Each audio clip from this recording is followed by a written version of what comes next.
Ooh, this is not easy. This is not easy at all.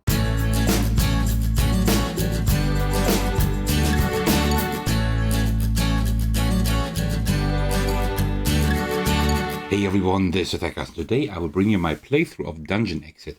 This is a puzzle game for 1 to 2 players, and I will bring you the solo mode today. So before we get started, as usual, grab yourself a cup of tea and let's do this. Oh yeah, this got a good drinking temperature. Alright, so what is this game? Well, actually it's like a puzzle where you have like specific things that you need to get, like a treasure chest and the dragon, like defeat the dragon and get a key and get to the exit. With like little tiles that you place. So pretty cool. Let me just open this up. For setup, I will not do a montage today because the game is actually quite quick to set up. This is the German version, but it does not matter at all for the playthrough today. So these are like really heavy because these are actually magnetic, right? This is pretty cool. So we just need one of these boards because we only play the solo game. So let me put those aside. We also don't need this here. So we put this in the middle right here, and then we take like one set of these tiles. These consists, I will take the blue ones here. So these consist mainly of like all kinds of different like puzzle tiles here, as you can see. Let me just like spread them out so you can see them all. And they have like all kinds of different sizes. Also, we have like these two little staircases. We won't need them today probably. These are like for multi-level dungeons that you can also have. And then we have like also bridges, like 2 of those, right? And the cool thing is, and that's something I really need to showcase here. This, as I said, is magnetic, right? This is actually the other side, I think, for the multi-level dungeon. So, and you can like place like all these tiles on here, and this is like really magnetic. Can you see that, right? So it's not falling down. And the cool thing is the bridges and also these stairs also have magnets at the bottom, right? So you can also place those. And they don't, well, the bridge kind of falls off because it's a little bit too heavy, but not the stairs, right? The bridge, yeah, doesn't hold too well actually, right? But it at least still does hold like kind of well, like when you don't tilt it, right? So these like have a little bit, like these magnets should be a little bit stronger, but apart from that, like everything else like holds up like really well. And that is like really cool. I really enjoy that. Okay, so how this game works, like in terms of setup, is like very simple, right? We have like all of these tiles here. And let me just put the special stuff up here.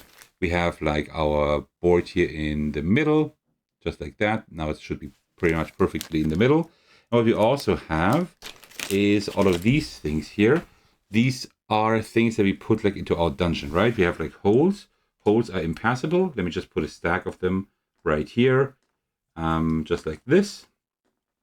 Then we have a treasure chest. We have keys. We have a key. We have a door. We have a dragon, and we have like a signpost here. And also we have like this this little sword. And this is like a marker for the rows. But I haven't really understood yet like what you do with those, right? Not really, but I will just put it here. I don't know. Maybe I will need it. And then what we need to do is we look into this little like book here with like all the missions, right? And this one then tells us like what we need to set up for the missions. Let's just start very simple with level 1. What we see here is we see like all of these items, like these tiles that are put here, right? And it says like where we need to put them. Also, here is a number that tells us like how many tiles we are able to use at all, right? But at the beginning, we don't have to use any. So let's start with level 1, just to kind of show you how that works. So we see door B2. So you put the door at B2. The key is at D5, so we put that right here. Then the chest is at D10, right there. The dragon is at J8. J8, right there. And the signpost is at K1, which would be here. And with that, the level is set up. And now this is like, you can also see it at the top here and also like here, but we don't really need this anymore, right? So we could like put this aside, and this is like all you need to play the game. So it's quite compact actually. You can see like, this is like the size of my hands, right? So it's not very large, although I have quite large hands. So, and this is like the order we need to go in. So we need to start at the door, then we need to fetch the key for the treasure chest, Then we defeat the dragon because I guess we found the sword, the treasure chest, right? The weapon that we need. And then we go to the signpost, which is the exit of that dungeon level. All right, so we can take any of these tiles that we want because we do not have a limit here. By the way, it's very stormy today, so it's possible you hear the wind howling. There's no other way because that's where I record my videos, and in this corner here, the wind is always howling a lot. I hope it's not too audible. All right, so let's see. I think we can start simple. Let's take this tile here. So now we got the key, right? And then we will go to the treasure chest. It's the first lever, so I think it's going to be quite simple. I mean, I have played it before, but I don't remember the solution. Like this, right? Now we get the treasure chest. So now we got our weapon. Now we can go to the dragon. Let's see, maybe a long one here. And one with 2 maybe, like this, I guess. And then over here, let's see. We need another long one, but maybe we can also work. Well, maybe we can also work like that. Let me tell you a few things about placement rules. So we need to do like a real corridor here, right? We are able to place tiles like this, like diagonally. I mean, of course, we can't walk here, right? But let's say I would do it like this here, for example, right? Have like another tile here like this. It would be okay for like things to touch diagonally. That's totally fine. But we need to do a corridor. So what I can't do is anything like this here, right? I can't do anything like this because we go in here and only we always need to be touching like the end of a tile with another end of the tile, right? I can't do it like this. That wouldn't be possible. But this is totally fine here, right? That's the placement rules. That's very important to know. Okay, so let's just try to find something here. Maybe like this. We don't have the 2 anymore, right? We already used the 2. Let me just see how we can best do it. Well, actually, no. We can. Do we have a 4? I used the 4 here already. I can't use the 4 anymore, but what we can do is use a 3 and a 1 here. Like this. And now you see we have the right order of items, right? Door, key, chest, dragon, and then the exit. We have one corridor, right? So we are totally fine regarding placement rules, and we have finished level 1. So you see, this one was quite simple. What you can now do is, because these are really short, you can just take off the tiles, just leave those here, and then we go to a different level here. For example, let's do level 8 now, because we have a limit. So now we take the door, we put it to L2. L2 will be right there. The key at E6, which is right here. The chest at J9, which would be, I think, here. H6 for the dragon, 6 and H. And L8 for the signpost right there. Okay, and we can now only use 6 of these shapes, right? We don't know which ones. But just 6. So we need to start here, then we need to go up here, then we need to go around here, then back up to the dragon, then down here. Ooh, okay, that's going to be tough with 6 tiles. Okay, so we need large tiles, right? So 1, then maybe this one here. So you can also not just rotate them, but you can also flip them, right? Like this.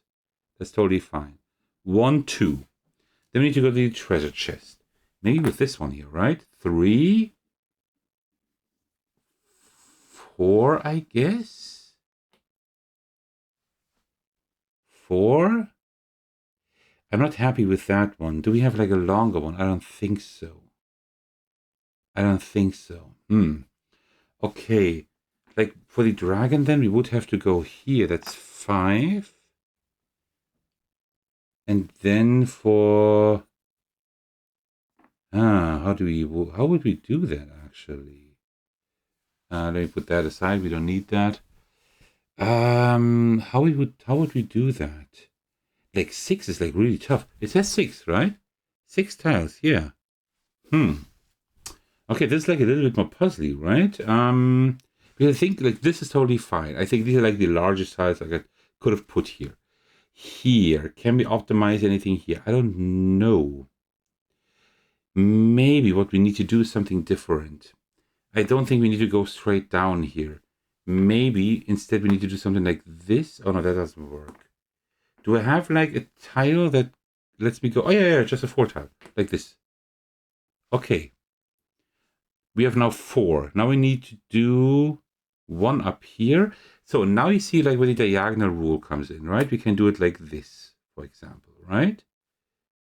Like this, because diagonal is fine. These rooms are not like connected. They're just touching at the corners. That's fine. So you see like we have a corridor down here. That's totally fine. And now we need this one down here actually, right?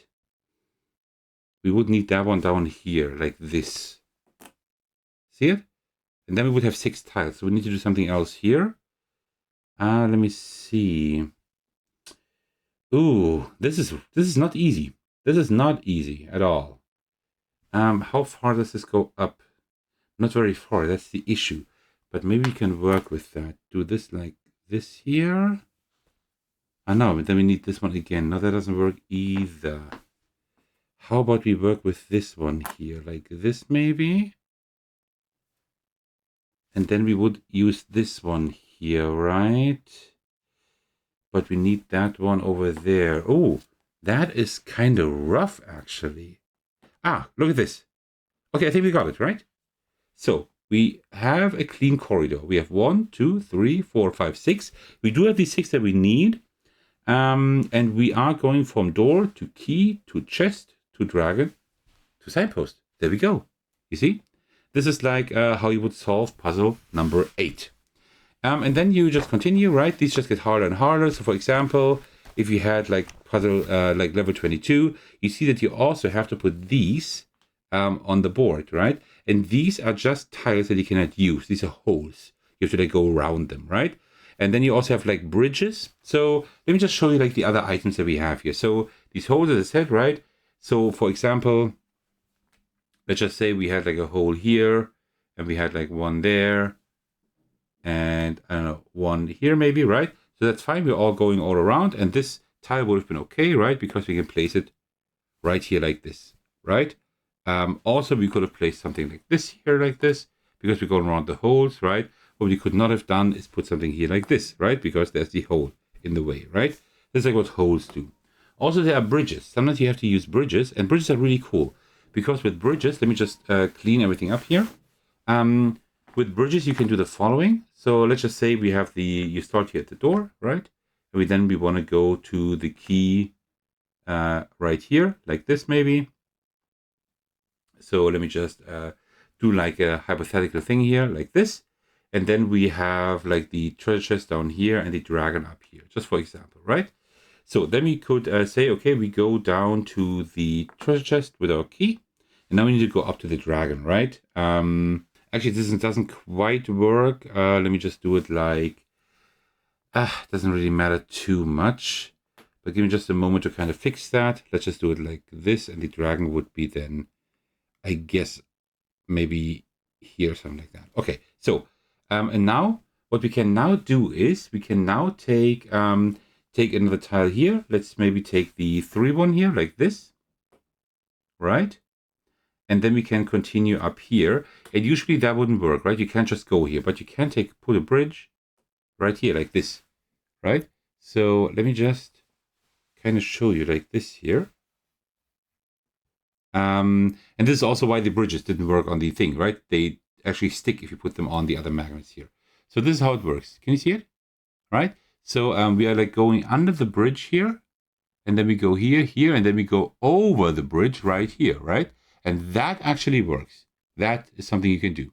And this is like how the bridges work. And then it becomes really interesting because you have like holes everywhere here. You can use these bridges here, right? And then these puzzles become really involved, which is really cool. And there's like one last thing. I won't show you in detail now, but there is like one thing to also use the box. So usually you would put them like this, right? But let's just put them like this here, right? So what we can also do is, I think, I haven't gone that far yet, but I think you use the other side for that. And then we also take the other board here, like this. And these only work solo. Like this. And then it could be that you have like a dungeon here with stairs down here and stairs up here, right? And then I just say you start over here or something. I don't know. Let's do something simple. And then we need to go to the key. I don't know, right here. for example, right? And then, of course, like all the other stuff we need to get to as well later on. So now we start here, right? We go to here, and we just need to end anywhere adjacent to the stairs here. And then we jump to the stairs up there, and anywhere adjacent from these stairs we can continue. So we can just go here, for example, right? But we could also go here or there. And that's like how we would use different like layers, like different layers of the dungeon, different levels, right? So and then we could just do like continue our regular dungeon escapade, our dungeon trick like we usually would, like this, right? And that's pretty cool because then you would like work with multiple levels here. That is also like a very cool thing. And last thing before I end today's video, you can play this at a 2-player account too, as I said, right? I think it is meant to be a 2-player game, but I think it's better as a solo game, to be honest. But you can like also play it 2-player game, which is like very simple as well. You just choose the same puzzle. You do the exact same layout because the other player not only has the same tiles here, but also has like the same like the treasure chest and the bridges and everything that you need, and the dragon and the doors, right? Everything also exists in green, right? So you like put the same exact dungeon layout on both. You put like all your puzzle tiles next to you, next to both of you, and then you just start. And who finishes first wins. Also okay, but I think like it's solo better, but you can also play this game cooperatively. There's also cooperative mode in here. So if you like the general puzzle here that Dungeon Exit presents to you, you can play it solo, you can play it cooperatively, you can play it competitively. There are loads of ways to do that, right? And there are also like these 2-level dungeons, as I said, right? And these are like solo only. So yeah, loads of puzzle in here in that small little game. I really like this. Also, the box is not too large, actually, right? The box is not too large because like, yeah, you can like fit everything in here. There's a little bit of room here, but not too much, right? So I actually quite enjoy what they did here. Pretty cool puzzle game if you like something like that. So it's like less of a game and more of a puzzle. But yeah, I really enjoy it. All right, well, and that concludes my showcase and small like teaser or playthrough of Dungeon Exit. I really hope you enjoyed my video, and thank you for staying to the very end. As usual, I would like to thank you all for your support, especially I want to give a shout out to my generous patrons. The biggest thanks go to Thecos for supporting me at the highest tier. Thank you so much for that. I truly appreciate that. You can also support me by watching, liking, and commenting on my videos, subscribing to my channel, support me on Patreon, and join my Discord server to hang out with me and my amazing community. Alright, thank you so much for watching. I will see you in the very next video or my Discord server. Take care, everyone. Stay safe and cheers.